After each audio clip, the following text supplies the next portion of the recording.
Satu imam kondisinya menjadi makmum, sedangkan imam itu tidak fasih ya dalam membacakan ayat-ayat Al-Quran, seperti makhrajnya misalnya tidak tepat, ya kan?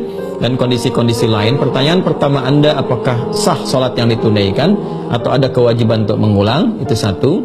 Yang kedua, kemudian bagaimana cara untuk memperbaiki kondisi itu? Apakah itu yang Anda tanyakan?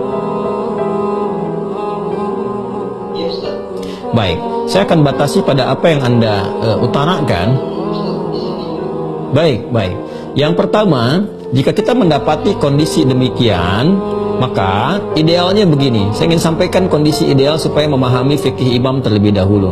Seseorang ditetapkan atau diangkat atau dipersilahkan menjadi imam ketika diketahui ya dan dipastikan bahwa syarat-syarat menjadi imam itu terpenuhi.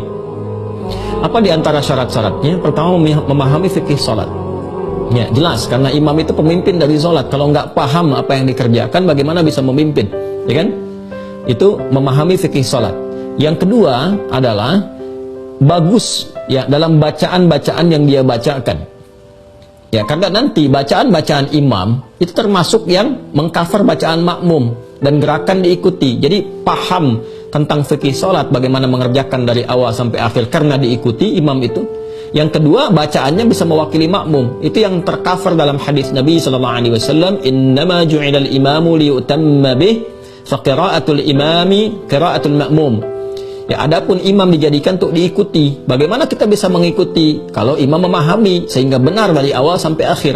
Ini juga filosofinya dalam kehidupan. Kalau kita ingin mengangkat imam dalam kehidupan kita misalnya, apapun itu, ya baik itu di keluarga dan sebagainya, harus paham dulu tentang kewajiban-kewajiban yang melekat kepada imam itu, sehingga kita bisa mengikuti yang benar, pastikan yang benar.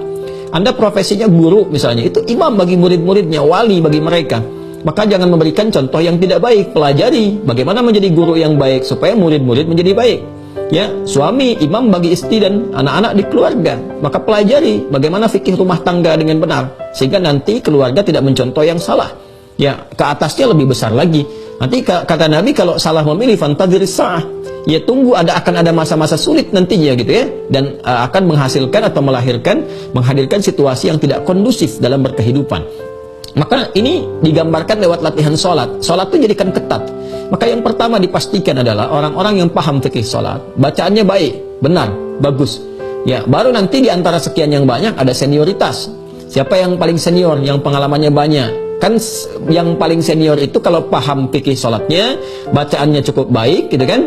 Nah, kemudian baik itu ukuran tajwid ya, bukan ukuran lagu, ingat. Baik itu ukuran tajwid, bukan ukuran lagu. Kadang ada yang irama lagunya bagus, tapi kadang-kadang dengarnya telinga kita panas gitu. Telinganya nggak enak dengar. Kenapa? Karena makhrajnya itu berantakan, sifatnya berantakan. Jadi berpengaruh juga. Ya, jadi yang dimaksud ukuran tajwid. Kalau udah ada bagus misalnya dari ukuran fikih salatnya, kemudian bacaannya bagus, lihat dari faktor usia. Ya, usia ini sangat menentukan, karena semakin dia senior, ya usianya semakin di atas kita, itu kan sudah makin lama sholat. Semakin banyak lama sholat, semakin jauh hubungannya dengan Allah terpatri. Ya, semakin kuat dia, semakin terhubung dengan Allah, semakin cepat doanya terkabul. Itu diantara makna-maknanya. Ya. Nah, kalau ada 3 kondisi ideal ini, selesai. Makanya sebelum menentukan imam itu, ya, maka harus dipahamkan dulu tentang fikih imam. Baik, kalau sekarang kita sudah masuk ke satu lingkungan, ternyata didapati kondisinya seperti itu, bagaimana? Ya, kalau kita merasakan parah ini sifatnya, maka di situ kita diperkenankan untuk mengulang. Bahkan nanti kalau mengetahui benar-benar ada yang keliru, salah makna dan sebagainya, ada kewajiban untuk mengulang. Ya, kondisi-kondisi demikian. Adapun bagi makmum yang tidak tahu, ya sudah berjalan seperti biasa, makmumnya nggak ngerti gitu. Yang tahunya pokoknya ini yang terbaik, ya. Maka mereka ma'dzur, ya, ditoleransi itu karena ketidaktahuannya. Rufi'al qalam, ketidaktahuannya. Tapi bagi Anda yang tahu, setelah Anda mengulang salatnya, Anda punya kewajiban untuk memberitahu bagaimana caranya. Kembali ke Quran surah ke-16 ayat 125. Pelajari karakter orangnya. Ya, kadang-kadang kan ada orang yang sudah merasakan dia benar, sudah lama kan, sehingga kalau sesuatu yang sudah mengakar lama itu kadang tidak mudah untuk diluruskan. Maka caranya bagaimana? Ya, caranya Anda bisa mendatangkan orang lain yang lebih fasih, lebih baik dengan mengusulkan. Bukan mengusulkan untuk mengganti. Ya, mengusulkannya bagaimana? Misalnya tentang kita belajar.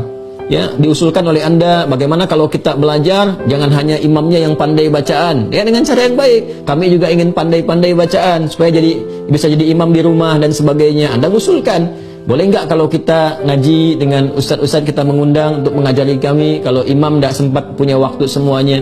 Jadi imam juga merasa terangkat, terhormat, kita datangkan yang lain pada saat yang bersamaan. Ketika datang orang yang mengajar, imamnya ada, atau diperkenankan kemudian membaca sholat, dia bisa mengerti, itulah memahamkan dengan hikmah. Ya.